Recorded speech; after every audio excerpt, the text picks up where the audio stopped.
So close. But you're gaining 1.5 seconds, man, in that sector. You changed a lot. There's time everywhere right now.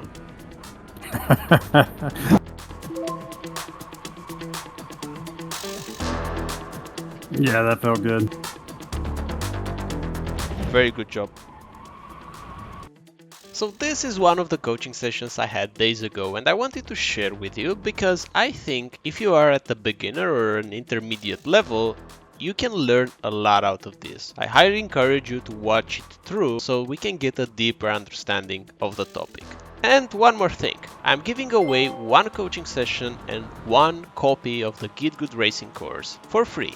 All you have to do is to type a comment, like this video. The winner is gonna be announced on my Discord channel next week, so definitely stick around for that. And without further ado, let's go into this session. Now, this is one of the laps that he did in the beginning of the session, and I want you now, for yourself, to try to discover as many mistakes and try to find areas of improvement. This is gonna be very, very important, so I highly encourage you to watch this whole lap and try to analyze it for yourself. See where he can improve, see if you can find some mistakes, some patterns in his driving style, and then in the next part of the video we'll go together on what we actually did in the coaching session to improve with almost 2 seconds per lap. Let's watch it.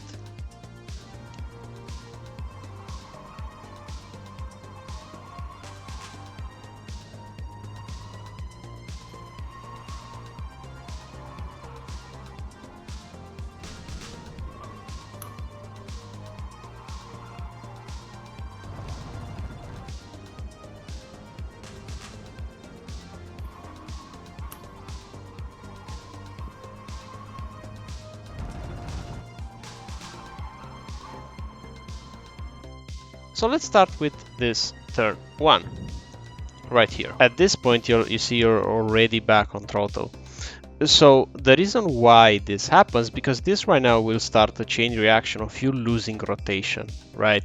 Because whenever you go on power, the car speed will increase and therefore rotation will decrease. So the first thing that is happening is that we brake a bit too early and a bit too hard into this corner.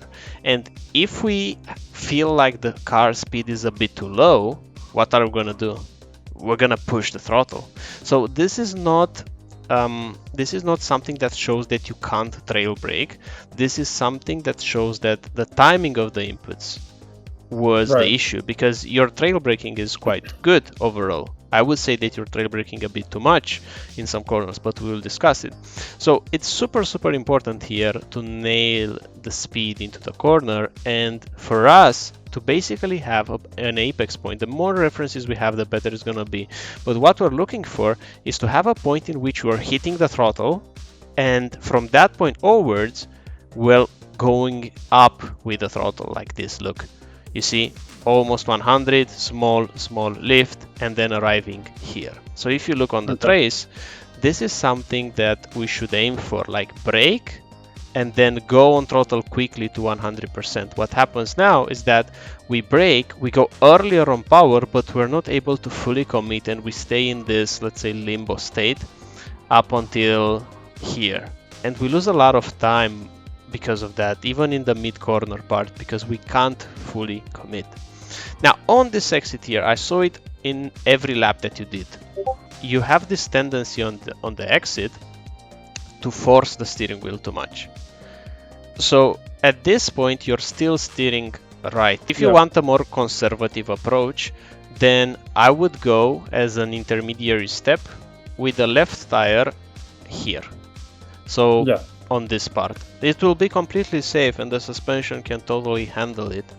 But what happens instead, if you force too much the steering wheel like this, you will scrub unnecessary speed. Let's say it's a right-hander. So we start here with the steering wheel, we have 0 degrees of turn angle. And then we turn towards the apex. We turn like this with an exponential ratio. And then we go back, let's say, to 0 degrees on the straight, right? Yep. What happens to you here is that because you're forcing the steering wheel after the apex, you're doing something like this. So you're arriving here, you're turning a bit earlier, and still turning after the apex. You see? This angle right here. This is what happens. So I want you to time it. It's all about timing here. It's also about rotation and initial turning point for sure. But I want you in your mind to think that you have the most amount of rotation near the apex. If you find yourself on the exit forcing the steering wheel too much, then something is not right, especially if you have space. So I want you with your hands to be a bit more relaxed. Now in this one, you do something a bit odd. You see this overlap brake and throttle? Yeah. Here, you're doing in this corner all the time. This is your way of getting neutral balance out of the car. So the car at this point is oversteered, it tends to have a bit less weight on the rear tires, and then you reapply a bit of throttle to gain some of that grip back. I get it, Right. but it's not ideal to be honest with you. So it's not gonna be the faster way to take the corner. All right, now going into this corner right here, I would argue that here you don't need this brake at all. So let's try without it. I think the car can rotate perfectly fine without that small brake. So this is gonna be our challenge for us to see if we can carry that minimum speed up without the brake, okay? Now, in this section here is something where we can gain a lot. So around up until this part, this is good. But here, the car was way too slow. So our goal would be to eliminate this throttle application in between. We want to move your braking point a bit more forward. Now, some key observations while doing this, because otherwise it might not work. You want here, this is not an easy braking zone while going into the corner. The reason why it's difficult, you want to brake almost in a straight line, okay? So if you will brake and you will have a bit too much steering angle, the car will feel very, very twitchy.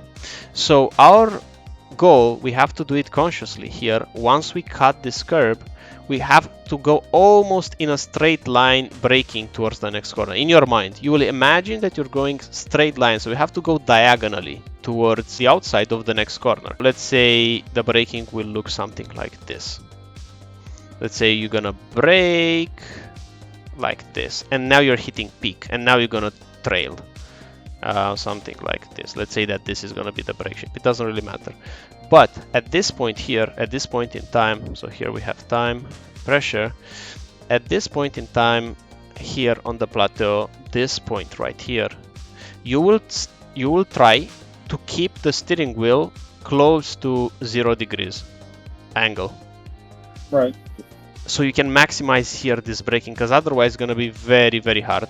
And once you bleed off the brakes, then you will increase the steering wheel, the steering angle a bit more, and you will turn. Say we have 2 stages of braking. This is stage 1, when you just want to slow down the car. And this is stage 2, called also the trail brake, where the rotation happens. So here we have rotation, and just here we just want to slow the car down for the corner.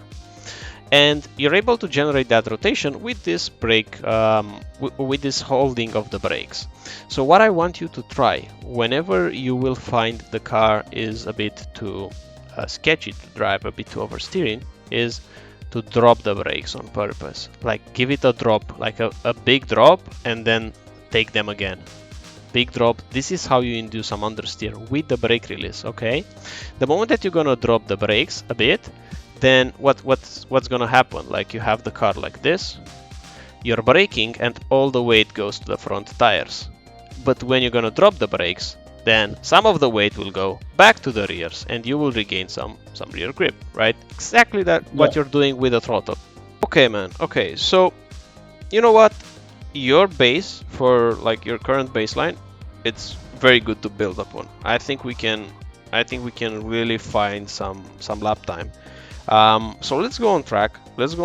And let's try to practice some of the things that we talked about. Too much trail brake here. But the downshift rhythm was very good. Keep it. Let me give you a quick tip. If you're gonna find yourself braking late, This will happen all the time. Sometimes we miss the braking points. We're not robots. Focus on keeping straight steering wheel angle under braking. You will lose a bit of time because you will go a bit wider, but you're gonna be able to stop the car. Yeah, that makes sense. Awesome.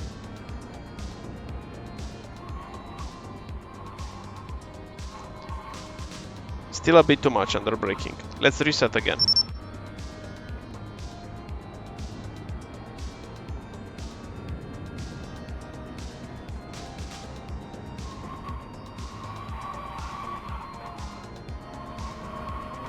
Keep it flat. Good.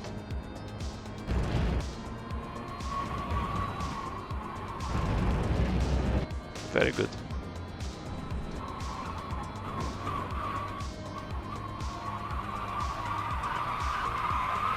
The throttle application was a bit too late. If you see that you can't induce understeer with the brake release, then you have to go a bit on throttle to try to catch Okay. it. So both of them, if it's too severe.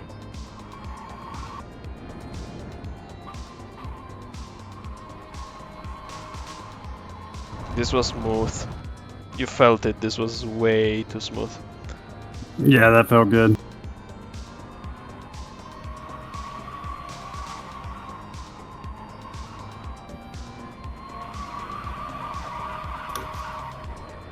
Too late on the So- brakes for this one. So Um, close.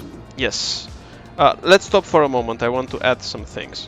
In that section before the hairpin, where we lost the car right now, for the moment, that approach we're going to hitting 100% throttle right now. It's not working that well because we also turn a bit too much. And I would say try to go a bit lower with the throttle there. Keep it a bit more. So in the beginning, you were keeping it to around 30%. Let's bump Yeah. it up to, let's say, 70%, something like that, so we can still keep the car under control at that section. 100% will be the goal, but let's take one intermediary step, okay, to get a bit more of a feel of the car. That's the only thing that I want to add. You're doing a very good job, so let's continue, let's reset, and let's try it again.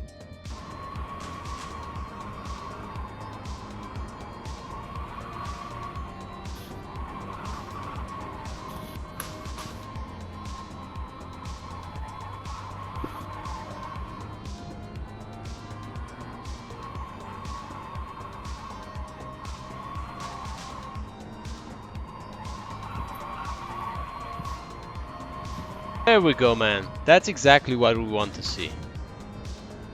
Yeah, I mean, I think this was a good track because it exposes a lot of my weaknesses. Yeah, so what would be some key takeaways after this session? I mean, I need to do more micro adjustments with my trail braking to either under or oversteer the car instead of just trying to do a smooth trail brake. I think I need to do a little more modulation in my trail braking. Exactly. Same with my throttle. I need to do a better job of controlling oversteer with the throttle, especially on that one big turn that I seem to be losing the most. In my opinion, I think I'm probably losing the most time on that one.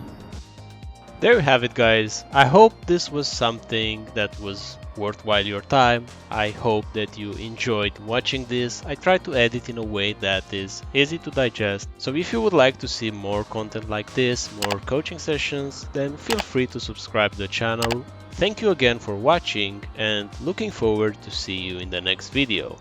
Bye bye.